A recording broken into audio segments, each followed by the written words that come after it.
sa mga ka-tech vloggers, mga subscribers, mga supporters, mga dumaan, dumalaw at bumisita sa channel, lahat ng mga viewers, secret viewers at silent viewers, magandang araw.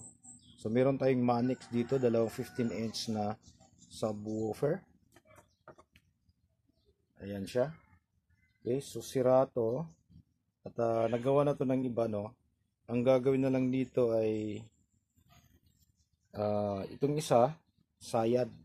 Okay, ginawa nila pero hindi nila na perfect ano. Sayad yung voice coil. Kaya ginawa natin, tingnan nyo naman oh, anong nangyari oh. Okay? Bumaluktot yung voice coil oh. Ayan oh. Sa bandang itaas. Sa sobrang dami nung ano. Ayan, sobrang dami ng nilagay na epoxy. So ginawa natin, tinuklap natin to lahat. Inayos natin. Lahat-lahat tinuklap natin. Tapos sinisentro. So ngayon, okay na siya. Ayan. Ayan o. Tingnan nyo naman o. Paring-pareho na siya. Wala nang sayad yan. Tapos dito naman sa kabila ito, papalitan natin ng bagong cone. Kasi nangyari sa kanya, yung kanyang cone ay wala nang sagwa na tingnan o. Ito ginawa nila o. Tapos dito, nirepair na rin nila. So hindi man lang naayos nila na yan o. Yan, kaya hindi na rin maganda yung performance nito kapag inayos natin. Kailangan natin palitan ng bago. Tapos ito yung kanyang voice coil. Open na rin. Dito yan natanggal oh.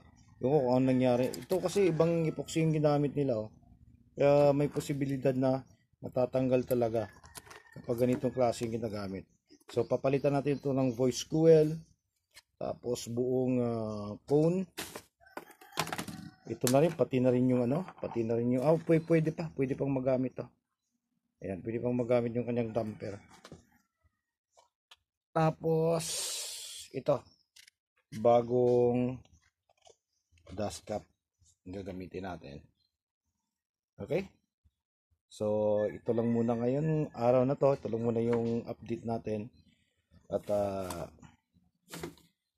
sa mga susunod na araw, siguro mga ano na naman tayo, balik sa sounds na naman tayo ulit dahil alis tayo bukas. So maraming salamat, God bless at bye bye.